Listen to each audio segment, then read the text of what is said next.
Well, thank you everyone for joining us again today. We're going to get started. Very excited to be presenting the second episode of our supplier side series. Special thanks to JPG Resources, Kerry and Rind Snacks, who are our founding partners at Naturally New York, for helping to put together this panel, along with Vanessa Pham, Robin Puskas, and Monica Watrous for being a part of it. Without further ado, I'm going to turn it over to Monica, who will be moderating the session. And we will save all Q&A for later in the call, so feel free to drop it in the chat or DM us directly. Okay, Monica, take it away.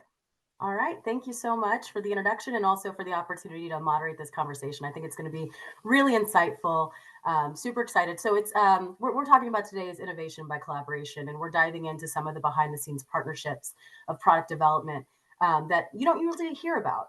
So I'm grateful to Naturally New York for bringing a light on this.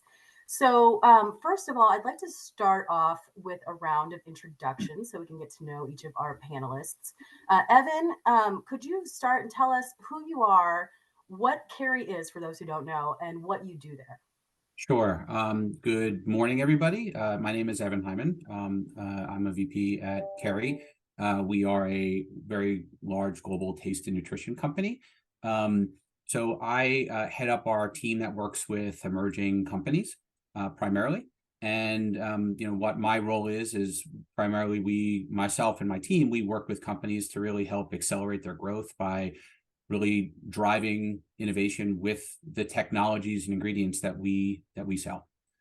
So that's in a nutshell. I am based in the New York metro area. So as Adrian mentioned, we're big supporters of Naturally New York. And I'd say the last thing is, I've been around food and beverage for quite some time, worked with quite a few emerging and startup companies, from food ingredients all the way to the retail shelf and everywhere in between. So really excited to be here and with what I would think is a pretty rock star panel. So.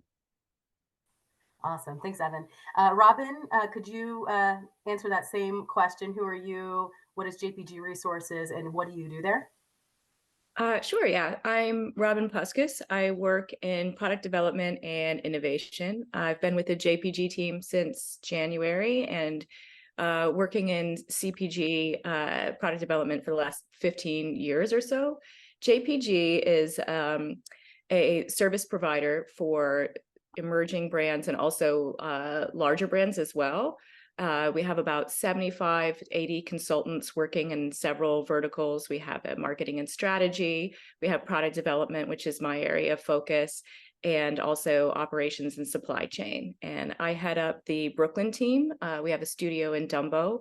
We love visitors. So those of you who are local, the doors are pretty much always open. And yeah, I head up the product development team in Brooklyn for JPG. Very good. Thank you, Robin. And then Vanessa, can you, I'm going to ask it a little differently.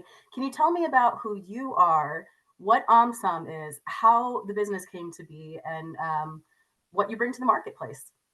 Yeah, absolutely.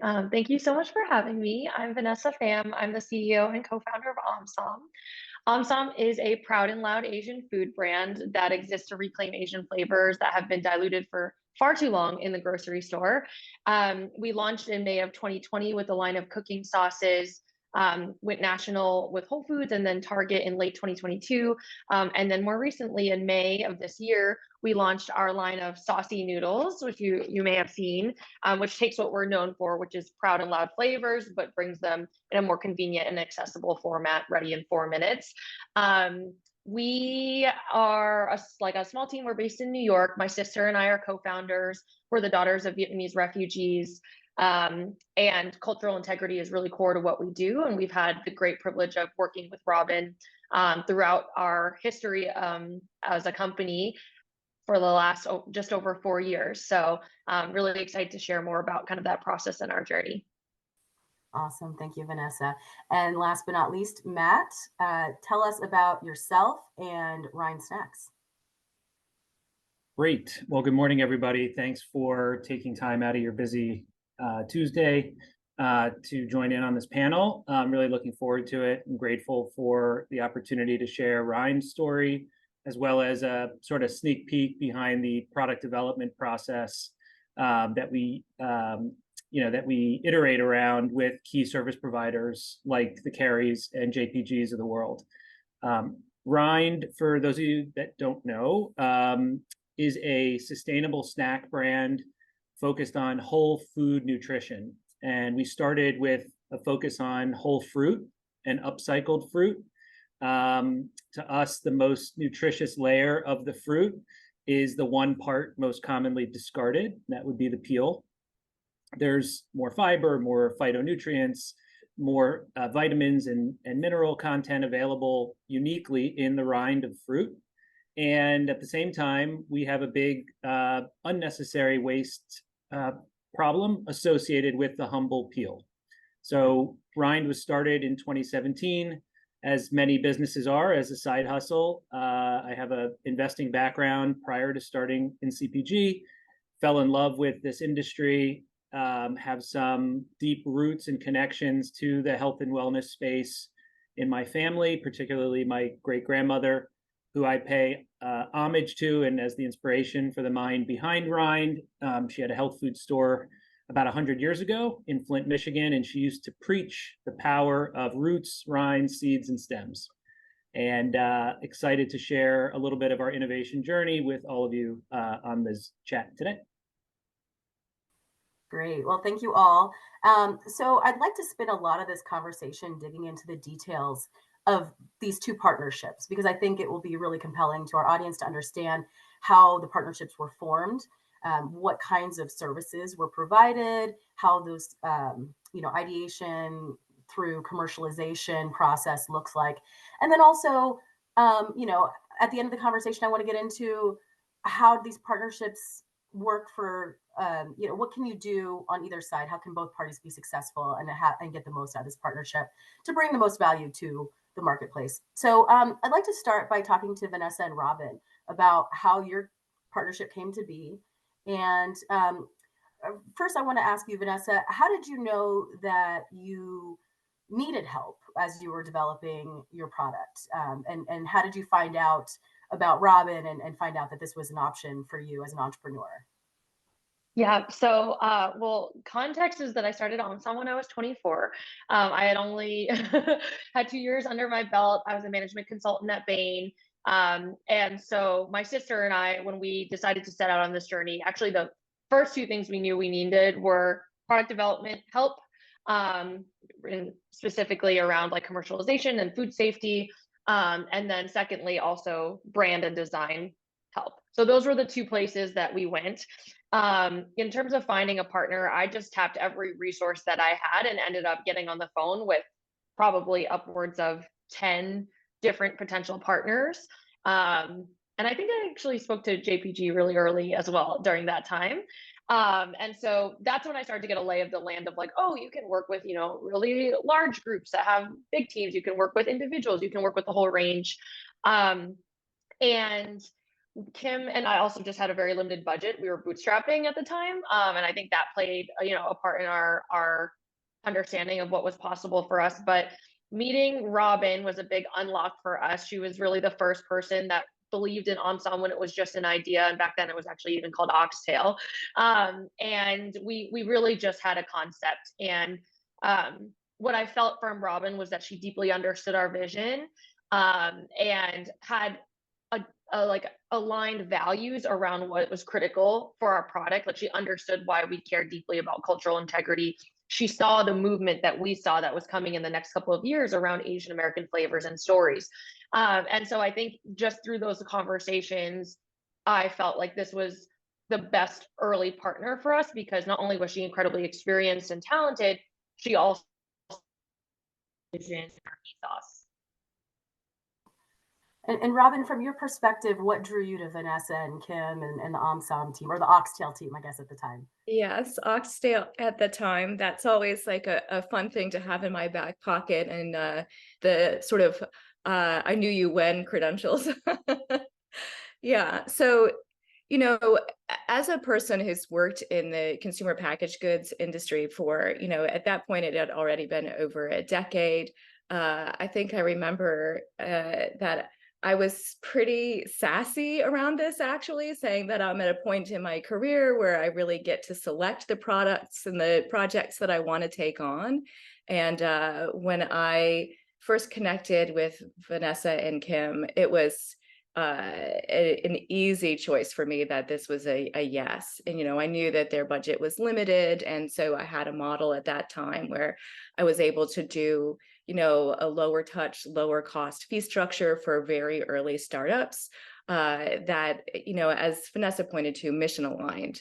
They had really early assets that were super exciting. And it's always a pleasure when you have been working in an industry for a long time to touch on something that makes you feel excited.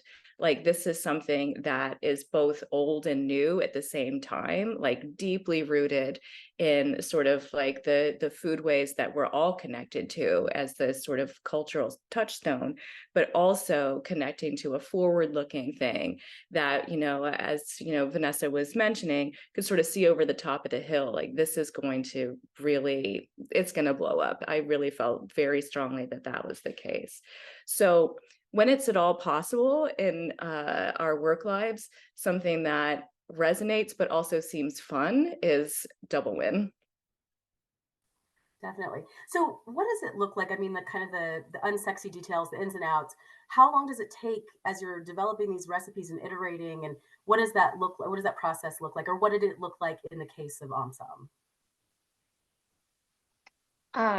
I can get us started, Robin, and if there's anything I missed, let me know. But wow. Well, actually, every product line that we've ever launched looked very different because we got more buttoned up, hopefully, along the way. I think the beginning was very much, I'm sure Robin did a lot of heavy lifting around teaching me and educating me on, the different trade-offs, the different things we had to solve for. And that was like a big part of the beginning of the journey. Is just like, okay, I have this like vision and this idea and like a kitchen recipe probably. And, what does it take for us to get from A to Z? And I think that process probably took us like about a year, start to finish, and went from, an idea and a completely like a recipe that could only make something in the kitchen through to something that was shelf stable for 18 months, could be produced at scale, reliably, and was like completely vetted in terms of food safety. And so, we've learned a lot during that process. And I think one thing I would call out is that all the little decisions where you're having to make trade-offs to have a product be commercialized and, hit the margin profile that you're looking for, having a very great thought partner on that is really important, because what values your brand is trying to defend and what you want your product to be able to achieve. And then you still have to make a lot of really hard decisions along the way. So Robin having a deep understanding of our brand and our vision was helpful, really helpful in executing that from a product perspective.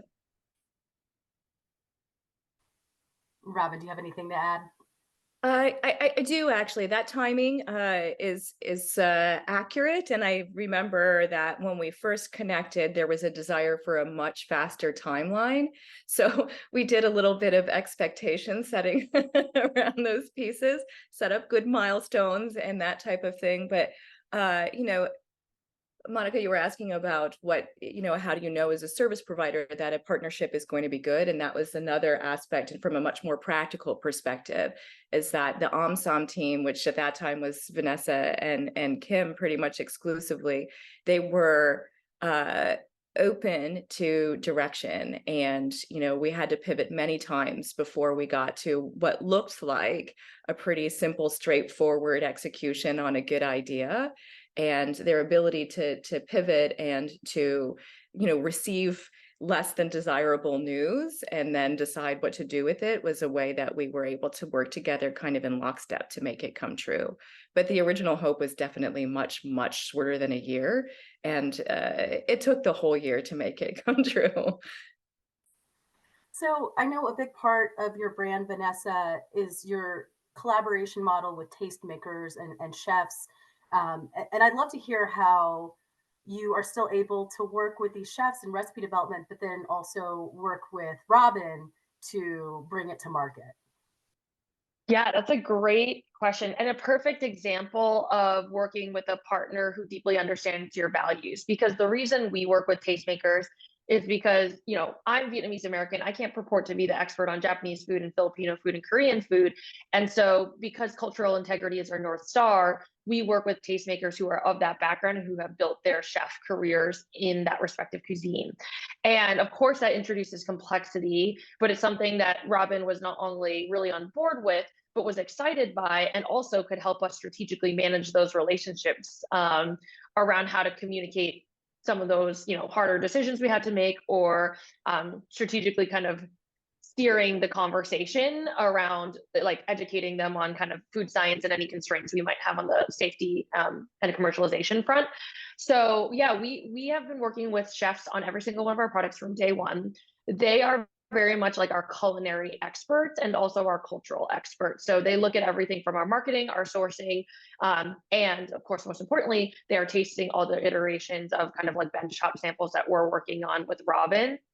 And so it was very much just like several iterations going back and forth from Robin to us to our tastemakers, taking both of our collective feedback and then iterating with Robin a number of times. And on a number of occasions that would, you know, go past kind of what we initially expected in terms of number of iterations, but that, you know, was part of the commitment that we had to putting forth the best product possible. And I think a great example of this is one of our products had our larb product is very sour, it's tart, it's like a Thai citrus salad. And that was initially a hot fill product. And through those testing and tasting iterations, our chef partner gave us feedback that like cooked lime juice was just not acceptable and would taste kind of tomato-like. And that's something that Robin, you know, was so quick to solve with us. And we were able to kind of pivot that product and make it a cold fill product, which was like a totally different process around commercialization and food science and safety. So that was a really important, you know, example for us of like, oh, this is the type of partner that's willing to kind of bend with us and be creative around how we can solve for our like goal product. Nice. And as you're thinking about product line extensions and expanding your platform, I mean, you talk about the saucy noodles, which are so delicious and amazing. But you know, do you work with Robin or a partner of her ilk to try to ideate or like think about what spaces Omsom can play in, or how does that work when you start expanding beyond your original product line? Yeah, so for Omsom specifically, we only have 2 product lines right now. We have our cooking sauces and our saucy noodles.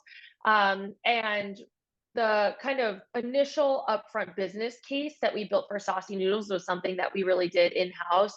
Myself and my director of product really partnered on understanding the market opportunity, gathering intel from our own existing community, doing really like a qualitative and quantitative rundown of what potential opportunities we could go after that are large and growing. And that's really how we came to the idea of the saucy noodle, at which point we brought it to Robin to then bring that product to life from just that kind of initial idea and market research. And Robin, from your perspective, is this something like in your partnerships of this nature, would you be ideating with clients and brands to understand where they can play and what product extensions that would make sense for their brands? Yeah, excuse me. That's a good question. It really varies quite a bit depending on the sort of areas of strength of the founder team. So in the case of Omsom, you know, having a robust team with a lot of sophistication around the steering of where to go next allowed us to sort of receive their vision, like take it, internalize it, and then execute against it.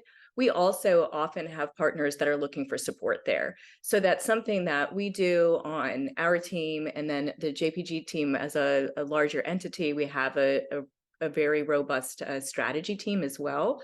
So those pieces that Vanessa held with her director of product are things that we can also be thought partners on.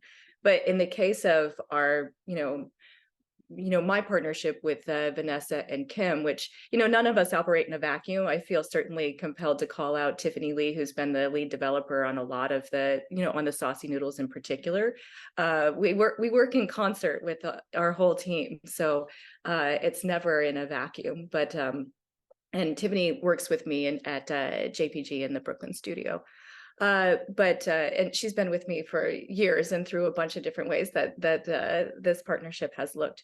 But yeah, it's helpful to have a partner who has a clear North Star, whether or not they have a really robust team, because that is very useful for making sure that the strategic decisions are right for the brand, but also that there's a consumer who wants to buy it. You know, the two questions as developers that we're constantly entertaining are, can we make this? And also, should we make this? And the Omsom team came in with really very clear data around should we make it, but we do try to make sure that we're not just hitting go before we've asked those good big questions. Right. Well, that really sets the stage. So I appreciate both of you for providing those perspectives. And now I want to switch gears and hear from Matt and Evan on the Rind Snacks partnership. So Matt, I'd like to start with you. You kind of teed up how you came to develop this concept. How did you know that you wanted to work with someone like Evan or a product development partner in taking the next step with this? Yeah, I think the story of kind of how we found a partner in Kerry, you know, and the history that, you know, I had with Evan is underscores the sort of the power of long-term relationships. You know, Rind as a product for the first several years in market was single ingredient fruit blends with the skin on, right? So there really wasn't an overly technical R&D or product development need. It was working directly with dehydration partners on a specific spec, if you will, of fruit with the skin on, dried to a certain texture, and then blending those. But I always knew, and always as part of the plan, was to build a bigger vision for Rind as a platform where that power of the peel that was so strong in the fruit world would also apply to eventually other categories, adjacent categories of snacking. An example of which is, you know, last week we just launched officially Rind Remix, which is our elevated upcycled take on trail mix, featuring whole roasted nuts with our upcycled fruit, plus dynamic and bold seasonings that we work on in partnership, you know, with the Kerrys of the world. And that was always part of the contemplated plan. But really what I have always practiced as a entrepreneur in CPG is planting a million seeds and never knowing which ones or when any will bear fruit. But Evan, I got to know in his prior capacity, and he can share that perspective as well, when I participated in a pitch slam, the first one we ever did, by a company called Food Bites by Rabobank back in October of 2018. And we'd always knew each other in circles before that, but this was sort of the first formal, oh, you guys have this whole arsenal, and Evan has all these resources and connections in his world of unique applications that one day could be relevant to Rind's innovation pipeline. And I'll fast forward and then let Evan share his perspective, but we were working on a really unique collaboration with our friends at Lesser Evil, up 95 in Danbury, Connecticut, who make spectacular clean oil popcorn that many of you may love and know. And we both iterated around this idea of a fruited popcorn series that launched for the first time 2 summers ago. And our first iteration with that was we walked out of that meeting with a boatload of ideas, but without a lot of technical know-how how to make it work on the fruit seasoning side. And I knew who our first call was going to be because of that long-term relationship I had with Evan. And, you know, ever since, it's been an awesome partnership of solving problems and, you know, what is the art of the possible. And I love Robin's point too. Should we be doing this? So we start with that as well. And yeah, I'll leave it at there. I guess maybe Great. maybe I'll chime in here, Monica, sort of the follow up. So Matt is right. We've known each other for quite some time in my former life before I joined Kerry. I've been with Kerry about 3 years, and I've always been a big believer that I think Matt hit it right on the head. These relationships matter.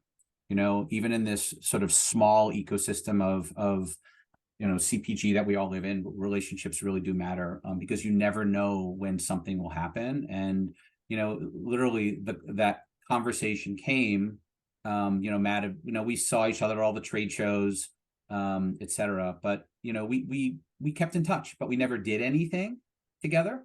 But I think, that sort of that idea of the art of the possible was always around, like, maybe there will be some opportunity to do something in the future.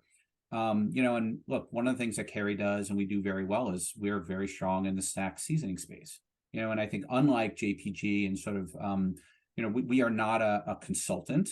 We are a provider of ingredient products, right? So we actually are a manufacturer. We can make the products, but we realize as the kind of company that we are that, there's a lot of work you have to do to work with partners to make that happen.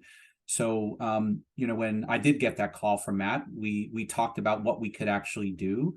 We actually invited Matt and Ben, his co-founder, into our office in Clark, New Jersey. We actually have a facility in Clark, New Jersey. We actually had some of our folks from our snack team there, and we did quite a bit of ideation about what could we actually do, how could we do it, what are the opportunities. And it's funny in these kinds of situations, you throw a lot of things against the wall. You're not really sure what will stick. But there, I think there's a comment about that Vanessa and Robin talked about sort of a vision. Matt and his team have a very clear vision around sustainability. That's a really key pillar for Kerry. And to be clear, we don't do that with every emerging company. There has to be alignment from a vision perspective. And I think there's a real shared alignment around sort of sustainability and the mission around sustainability that Kerry as a large global organization has, and so does Rind. And look, fast forward to, our first product. There's some really interesting products that we make that are sort of basically dehydrated fruit crystals that go into some of the seasoning products that we worked on with Matt and team. It was very, very aligned in terms of the mission. And it was a great product, the first one. And, that started on what else could we do, and, Matt, maybe I'll sort of pause there because there's more to the story, but, it was, I think, we saw something that launched, I think, at Whole Foods, collaborative with Lesser Evil, as a first shot. And we said, what else? Well, what's next? Right. But I will also say there's a lot of things that we threw against the wall that didn't really stick. Right. And I think that's also something to realize that, you never know what will actually happen in these kinds of partnerships. But I think having a clear aligned vision and setting expectations, and some of them are sort of visionary expectations, and some of them are, very tactical, like what's your minimum order quantity and what would it actually mean when you're working with a co-manufacturer, for example. And those are real world questions that we have to tackle, and I think in the partnership, in the conversation. Yeah, well, I mean, I know Matt can tell you that anytime I see him at a trade show, I ask for him to set aside a bag of that popcorn for me, because I'm a huge fan of both iterations, the cherry limeade and the pina colada. So it was definitely a success on both fronts. But yeah, Matt, do you have more to add? I think Evan kind of set you up to continue the story there. Happy to. I mean, look, I love all the stuff that hit the wall and came down and we haven't done anything with yet, because I think there's still a lot of opportunity as an innovative brand, shaking up a sleepy category of fruit snacks that, there's a lot of category growth that we want to be driving. And we feel it is a real competitive advantage as an emerging brand, as a challenger brand, to be partnered with, a sophisticated, large public company with tremendous capabilities and resources that actually can play small ball, which was surprising to us, both in terms of speed and the ability to really hear what we were looking for and work on bespoke applications and not just off the shelf, and sort of take a chance on us if we didn't yet hit minimum order quantities. So, I think at the end of the day, it does start with alignment, relationships. Again, there wasn't a lot of work for Evan and I to hash out 7 or 8 years ago when we first connected, but that's sort of the serendipity of our industry. And there will come a time when you do need technical, robust experience to solve a problem or surprise and delight consumers with a new innovation. And I'll just say one thing, I'm sure Vanessa can relate. As CPG founders, we receive a lot of random packages.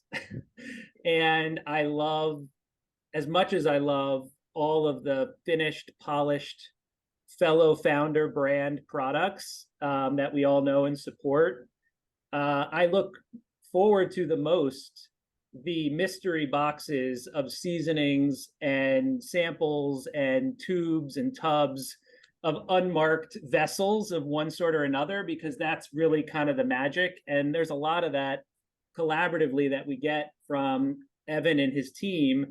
And there's just a spirit of what else can we do together that's unique and incremental. It's a conversation, and there's a whole world of that they see within snacking trends that is valuable to a young brand. It could be the intersection of savory and sweet, as an example, which we are big believers in. I think everyone sees how sour is like riding a wave. And that, so it's a real exciting, always enthusiastic process. And every single project sort of begets another one.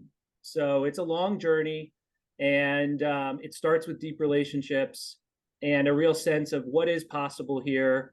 And I think for that, we both, large partners, small companies like ours, we think make large partners better, and big companies like Kerry make small partners better as well.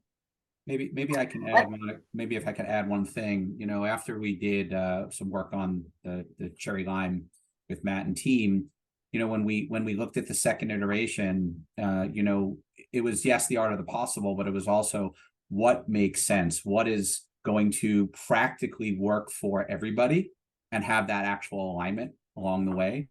So, I will tell you, the first version of the product that ended up hitting the shelf is not the first version of the product that we worked on is not the product that actually hit the shelf. There are multiple iterations of that. I'm sure Vanessa and Robin could say the same thing. There's work on both sides. I will also say, Kerry, we pride ourselves on the fact that we do things, we have taste charts that, sort of global market research that we look at in terms of what's trending. And we used actually a lot of that information and data to say, hey, would this be really interesting? So it is really that collaborative process overall that, helps bring things to market. At the end of the day, the consumer is going to speak, right? Do we like this or not? But, so far, I think we've seen some really good success. Yeah. Well, I want to double click something that Matt said about not only how small brands benefit from working with big partners, but how big partners also benefit. And so to that end, or in that spirit, I'd love to hear, Evan, from you and then from Robin on how you believe your big organization benefits from working with emerging brands. Sure. Well, look, when I came to Kerry a little less than 3 years ago, I came in with the idea that, Kerry is working with a lot of emerging companies, but we want to sort of up that game in the sense that, at the end of the day, we realize what's going on in the market. Many emerging brands do emerge, then they get bought up by big players, right? And, we want to be able to ride that wave, candidly. I don't think that's that's an unreal expectation, but there's a way to do that, right? It's not about just going out and selling products. It's about trying to form the relationships, making sure people understand what your capabilities are, aligning expectations, and ultimately, people talk about investment. I'd say much of our investment is who are we betting on? Who do we actually think is going to win in the market? I wish I had a crystal ball, but I can say, there is a level of vetting that we as a larger organization are doing, because I'd say there's two ways we can work with a smaller company. One is somebody's asking for a flavor. We are taking the very standard off the shelf type product and say, here, we'll send you a sample. Happy to do that, which is a little bit different than the work we did with Matt and his team, which is, yeah, we maybe looked at samples, but we said, what could we actually develop? and develop in a good way. And again, I think that goes back to a little bit of vetting on our side, which says, do we think that this is somebody who's a potential winner in the marketplace? And, we believe in that. I'd say the last thing is that, I want to recognize that there are different stages of development here. And I think it's fair to say that both Rind and Omsom, you guys aren't so early stage working out of the garage anymore, right? You do have good distribution, the sales are there. I think it's very different in terms of how you work with the super early startup versus somebody, I'd say, in that next phase, which is where, I think Rind and Omsom are. And Robin, I want to phrase the question for you just a little bit differently, because I know you work with small brands all the way to the big companies. So how do you, from your perspective, what do you get from these partnerships with the smaller emerging brands? Yeah. So, I think one thing, personally, professionally, and as a consumer, I really value is thought leadership in this area of our lives. So food is such an incredibly important part of our daily lives as people. And I think probably everyone on this call, it's a part of our daily lives as professionals as well.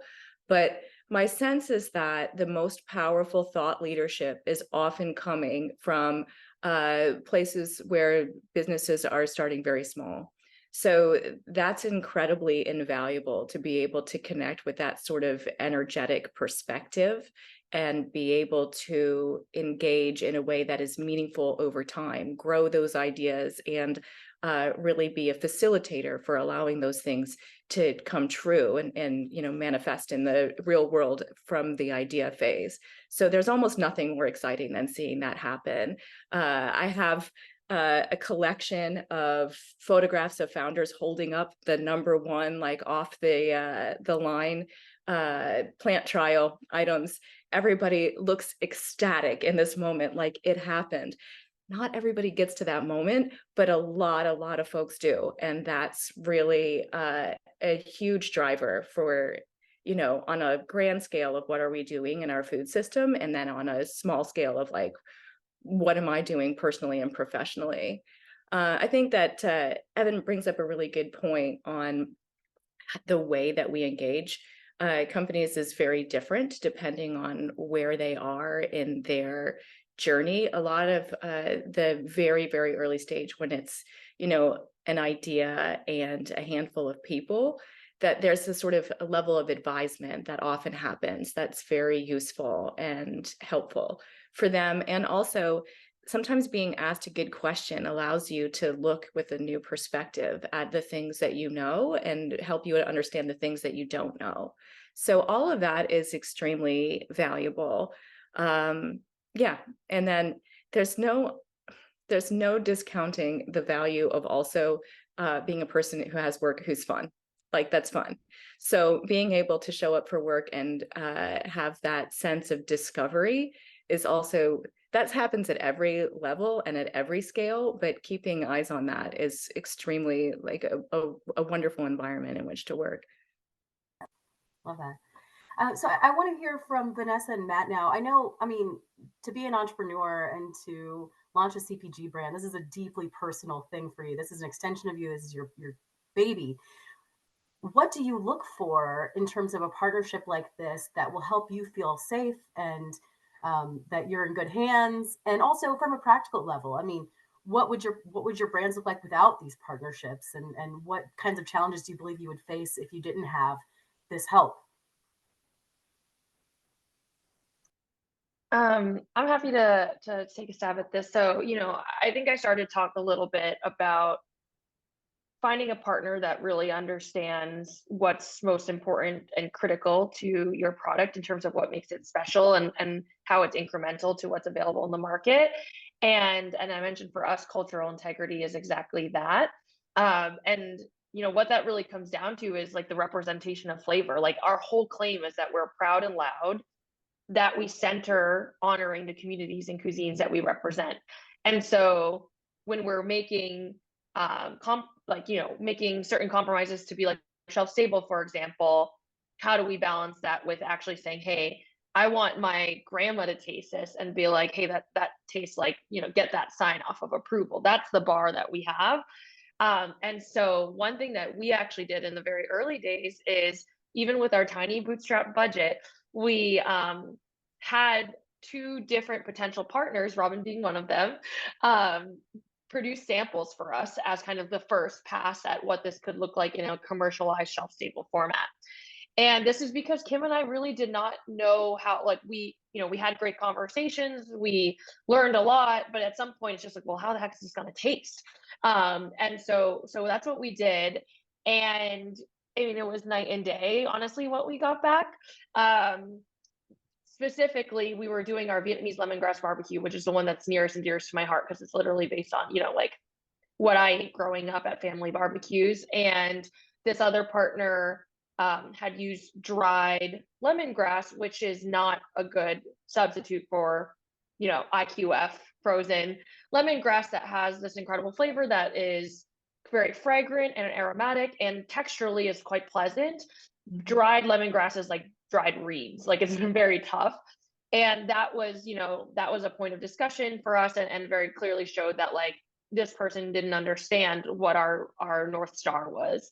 And so that for us was a very quick way of kind of understanding, the type of creativity and capability that this partner would have. And that was Robin. And that was the start of our relationship. And I think I just told her the story for the first time a week ago.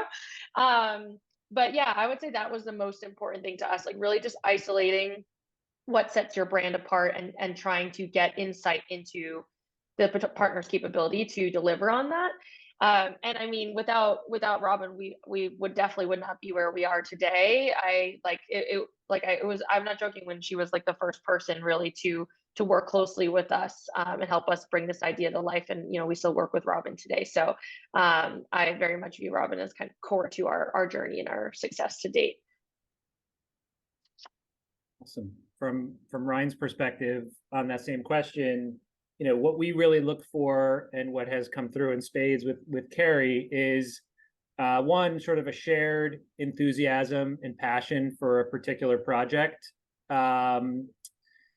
and alignment around a mission. In this case, sustainability was really core to both of this effort. But what I'd say was the most important attribute that we looked for and constantly evaluate is flexibility. I think the best products that ultimately hit the shelves are dramatically different from that first iteration, from a first idea session. And it's good to have guardrails, but I also think the process by definition is a long and windy road, and you have to be open to a lot of changes, maybe some compromises, but always challenging. We like this, but less vanilla, less maple, more brown sugar, baking spice notes. I mean, that is sort of those obsession over details and going down one way, and then because you try something in combination with something else, make you take a slight pivot, or the river breaks off into another branch.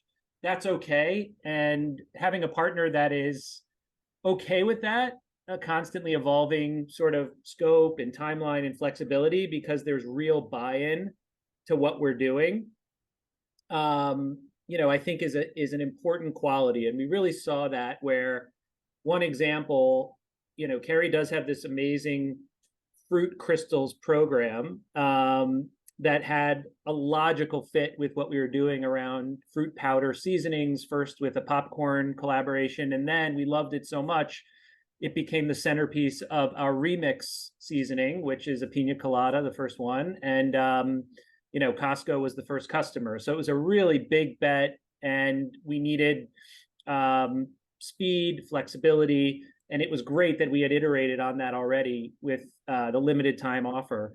But what was really exciting to us, and what we continue to work on that's more long-term, is how do we actually change the technical process of dehydrating not just the fruit juice to create these delicious seasonings, but the whole fruit, including the rind, such that you are creating a whole fruit powder that is very integral to Rind's ethos and allows us to really create an entirely new application beyond just a fruit crystals program.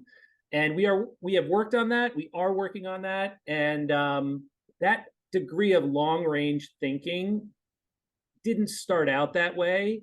But as we have evolved and allowed the process to sort of flow, we are continuing to peel back those layers and saying, if we can do this, that means we can probably do this. And let's try for that. Matt, I love how whenever you talk, you can't resist but use like fruit language in your peel back the layers, the fruit of the relation. Anyway, I want to invite the audience to submit questions at this time, but I do have another question for Evan and Robin. We talked a lot today about values alignment being a very big part of why these partnerships are so powerful. And I would love to hear, and I know, Evan, you said a little bit further on the supply chain or on the along the supply chain than Robin does. So I know you have different perspectives in terms of who you're qualified to work with or how it makes sense. But could you talk a little bit about you talked about what drew you to your partners, what you look for, but what makes these partnerships continue to work? What kinds of traits are you looking for to continue to make these partnerships powerful? And I know, especially in the case of entrepreneurs, a lot of them are new to the food industry, and there's a lot of questions they may have. So I guess if you could each provide your perspective on what to you makes these partnerships powerful, or what do you look for in a potential partner? Sure. Maybe I'll start here. It's interesting. Look, Kerry got involved with the Upcycled Food Association, right? Talked a little bit about sustainability. I think, I talked a little bit about sort of mission alignment. I think that is a key piece, but I also, I'm a very practical guy. And I think one of the things that we always ask ourselves is, do we think we're going to succeed in doing this? Right. Because there's always that trade-off that an organization has to make, which is, hey, if we do this, should we, could we do something else? Because, I think as Robin mentioned too, look, Kerry works with very large companies as well. Right. But we also realize that this is an iterating market. It's a changing market. The snacks market is quite hot right now. Right. And we have an entire, we call them end use markets teams. We have an entire snack end use market or sort of category team that is focused around snacks. Right. This is a key area of growth for us. So when we talk about partnership, I think, yeah, there's alignment, but it's also, I know Vanessa talked about market sizing for the new product. We're doing the same sort of thing. We have a very sophisticated marketing team. We're looking at where do we think there are winners in the marketplace. So, I think it's a little bit about all of it coming together from a partnership perspective, Monica, to be honest, because it's not just about, can we make the product, right? But, I have a different perspective when I walk around trade shows now, because there are so many trade shows you go to 3 years ago where companies aren't there anymore, right? How many entrepreneurs have failed? And, look, these are two successful entrepreneurs, and I think it's part of my job and my team's job to try and work with folks that we believe are going to be successful, and I think Robin and Vanessa said it very well, which is like there's a relationship, you're kind of putting a bet on people to some degree. And I think, look, Matt and his team put a bet on us that we can deliver, but at the same time, we're putting a bet on them. Right. And I think that is a key piece of the partnership, which is, we believe something's going to happen. And I don't want to leave out the most, something that we're all entrepreneurs. We're all in it to make money. Right. And, this has to be a profitable endeavor for everybody. So, at the end of the day, look, we're looking at the company that we work with. Sustainability, it was a key driver here. It sort of checked all the boxes for Kerry in many, many ways. And I think that also means that we will maybe do some other things for a company like Rind that, maybe we wouldn't for ones that aren't as aligned with the mission, to be fair.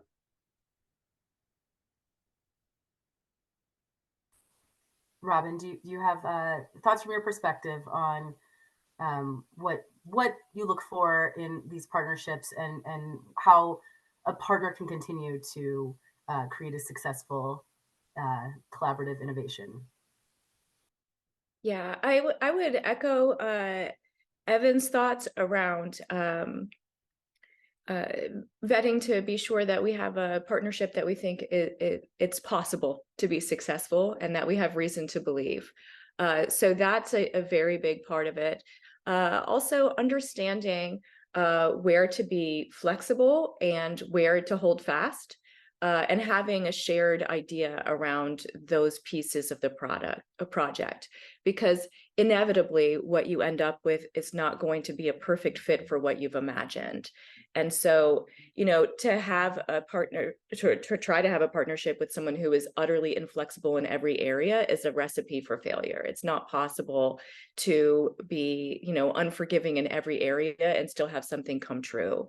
But also it's possible to get a little bit down in the weeds and, incrementally pivot away from what the original vision was, so much so that what you're making is no longer aligned with the sort of reason for being. So I think that at the outset, really making a structure for how do we know what we can compromise on? Can we make compromises that are actually quite significant? And if the answer to that is yes, but you still have, your project and your mission like pinned to a North Star that doesn't budge, that's a really strong recipe for success.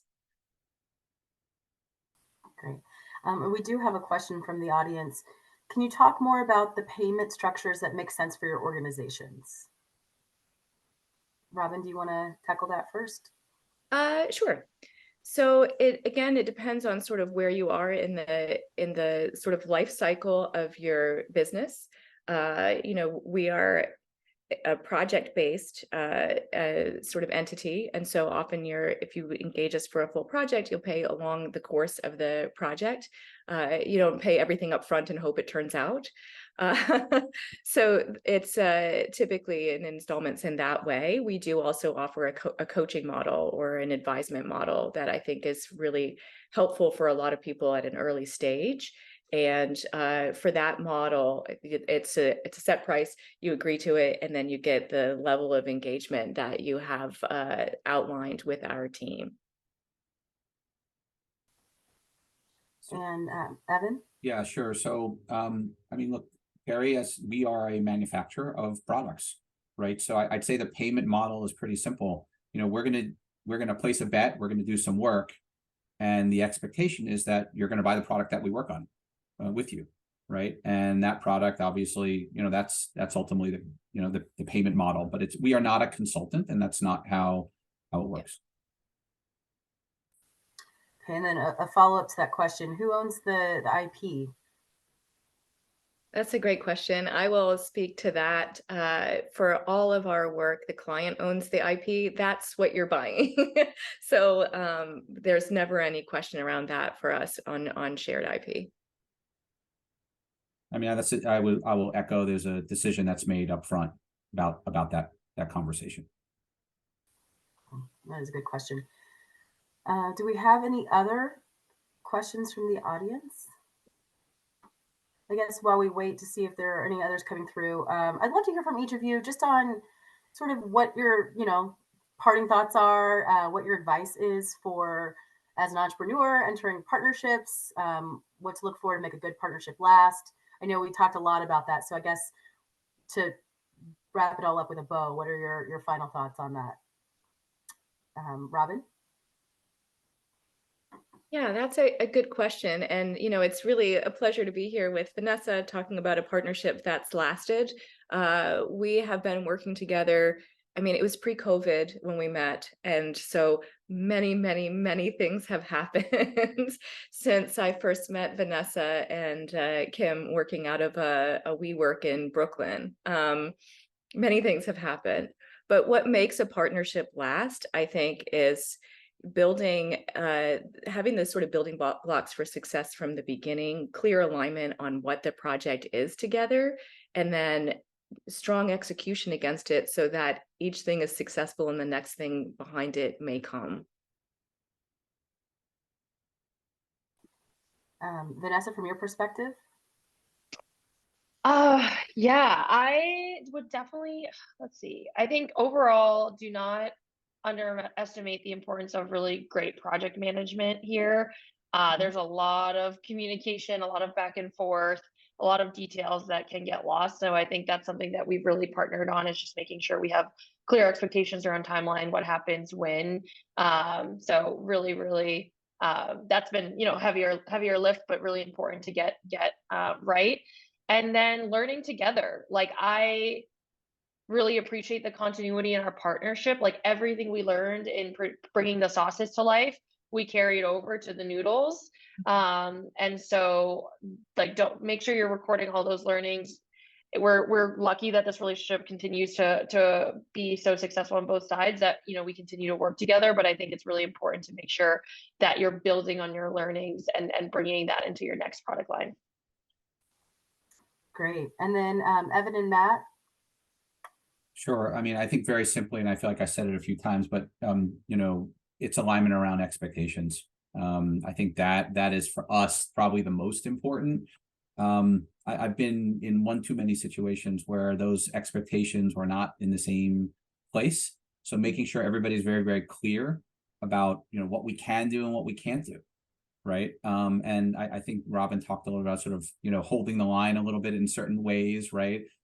Certain things just can't happen based on whether it's production or I talked about things like minimum order quantities. A quick side story. Look, with our first product that we did with Matt and team, to some degree we got a little bit lucky internally because we had product that was manufactured. The MOQ for some of the seasonings there was much actually larger. And it would have been a big challenge if we weren't able to make that happen. So we pulled it off, but the second iteration around, we took took those learnings and said, what can we do? And where is MOQ not going to be an issue? The minimum order quantity. So, really aligning around expectations, I think is very, very critical from a partnership perspective.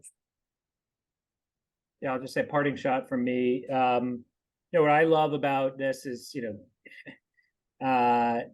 it has been a really true partnership in all that word encapsulates.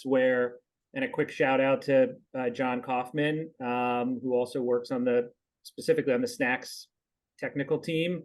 There is such a shared enthusiasm when we get on the phone, when we go out to visit them at their R&D facilities, that is, almost a giddiness, like entrepreneur to entrepreneur, which was a little surprising to us from such a large organization. And that has allowed us to continue to sort of start small, but dream big. And when we win together. There's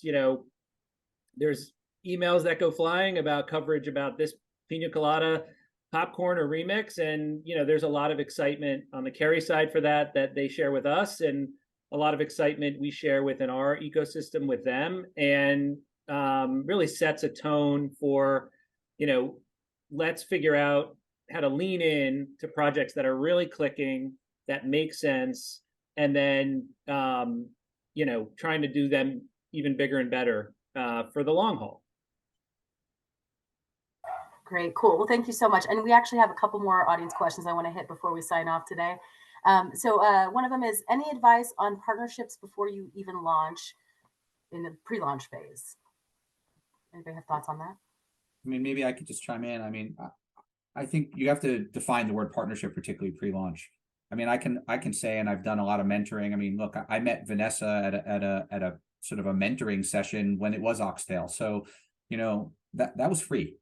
That was a free conversation. And I think there's a lot of people in this ecosystem who are very willing to have an initial discussion, give thoughts. I mean, that's one thing about this community, it's very sort of giving. I think everybody wants people to succeed, right? So, I mean, I think that's a great way to start with conversations, with people who are connected and understand what's going on. I'll just hop in with my 2 cents there. Especially pre-launch, but at every phase of the journey, actually, I believe that we should be selling and pitching to every partner or group that we work with completely, or like everybody around the table, not just to investors or to retailers, but to our R&D partners, to our potential marketing partners.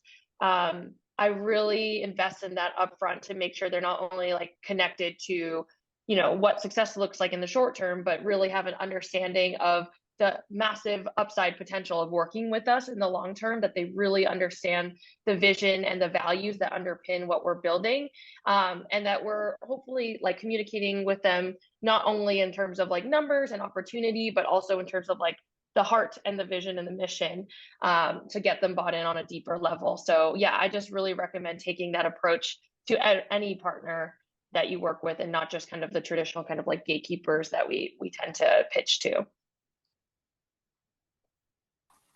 Any other thoughts on that question? Okay, well, it looks like we're right at time, or a little over at this point. So I think I'll end it here. I really appreciate all of your perspectives and insights. I think that you contributed so much value to this conversation, and I really and I was grateful to be a part of it as well. And thank you to our audience for tuning in and asking questions. Thank you.